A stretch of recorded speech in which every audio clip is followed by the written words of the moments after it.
viewers, let's really do a deeper dive into the conflict that is going on between the Americans and the Iranians. And why is it that successive American presidents since the 1980s have all demonized the Iranian government? And why is it that the Iranian people have been suspicious of the Americans? But before we go any further, it's very important for us to understand who are the Iranians. Right. First, the Iranian people, or the history of the Iranian people, really date back to the ancient Persian Empire, which came into dominance around about 580 BCE under the leadership of Cyprus, which is arguably perhaps the most progressive and enlightened human being of the ancient world. We can put him, and I do not want to seem anti-Christian, but we can put him perhaps even above Jesus Christ when it comes to moral enlightenment.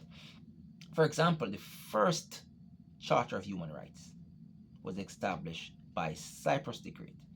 He abolished slavery. He instituted equal right and privilege between the sexes. All culture, he had a model of cultural tolerance.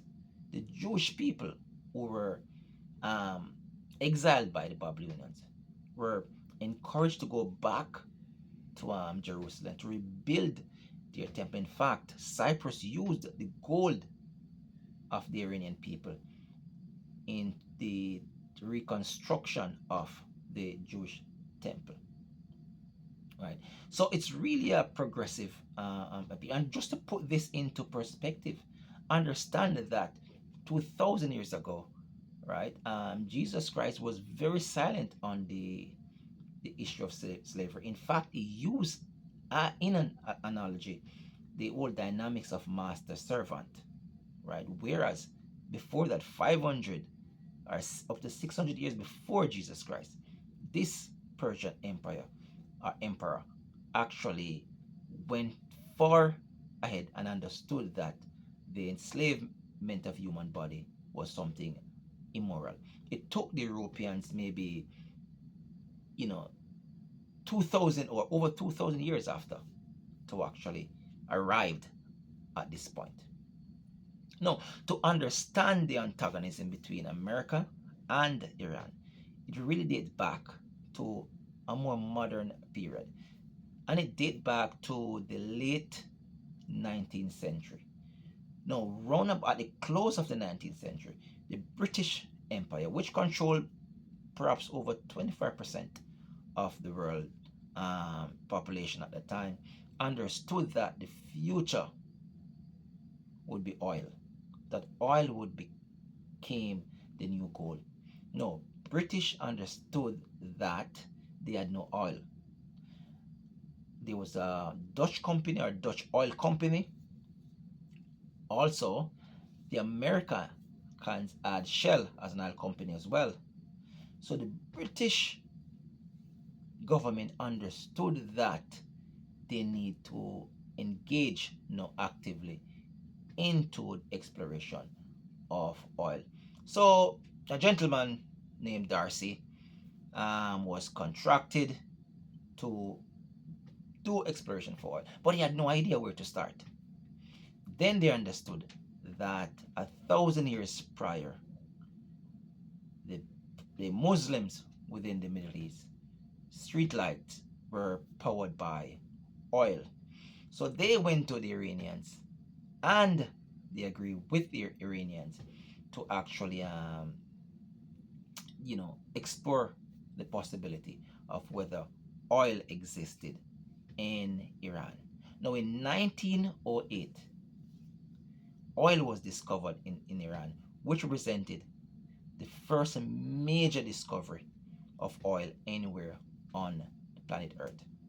Now, Darcy established a contract arrangement between the British Oil Company and the Iranian government, which was very asymmetrical.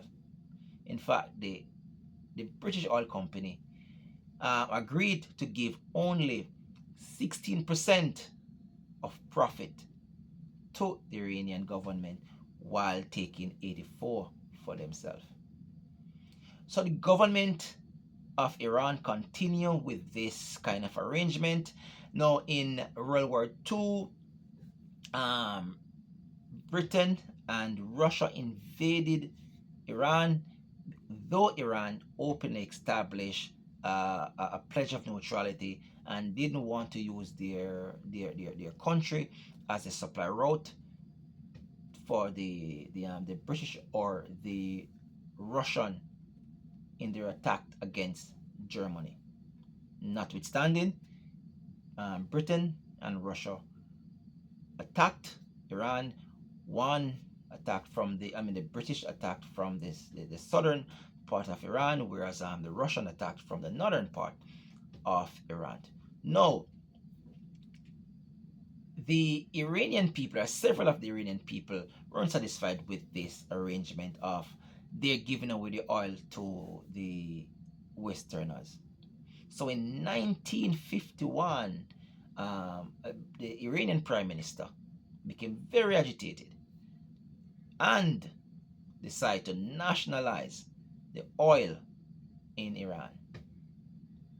So they totally not only not increase the amount or the percentage of profit to the Iranian people, but to take 100% of the profit and change the name of the oil company as well.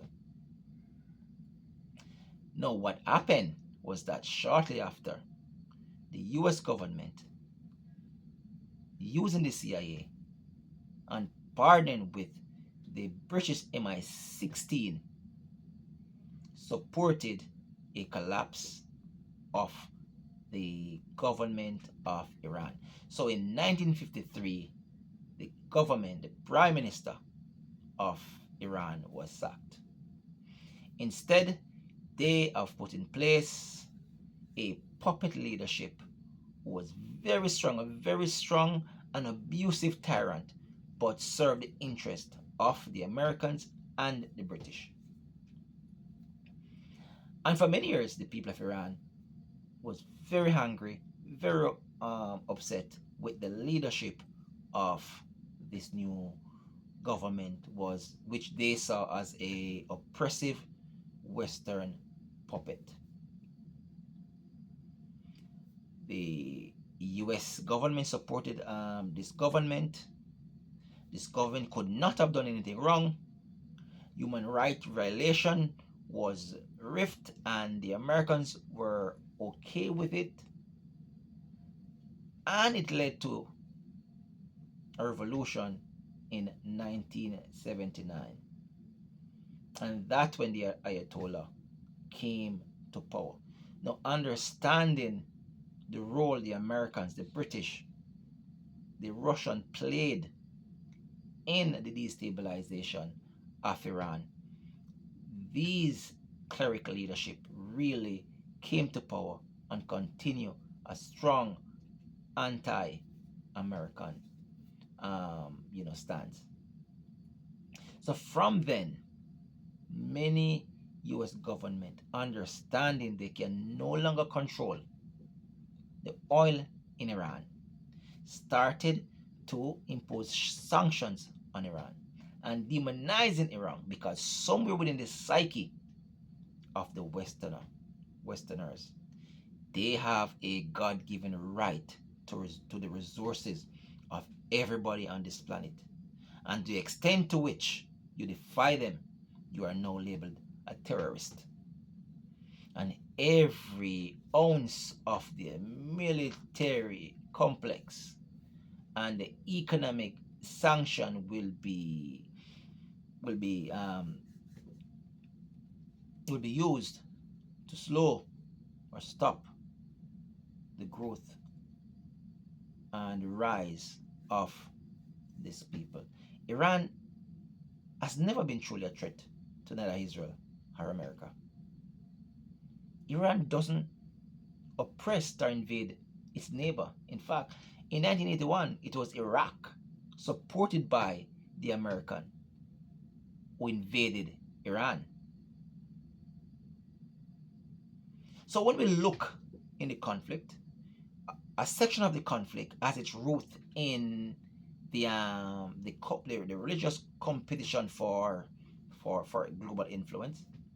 Iran being majority Muslim, but also a portion of the conflict is also influenced by a people who has historically resist colonialism and an erosion of their identity and cultural uniqueness.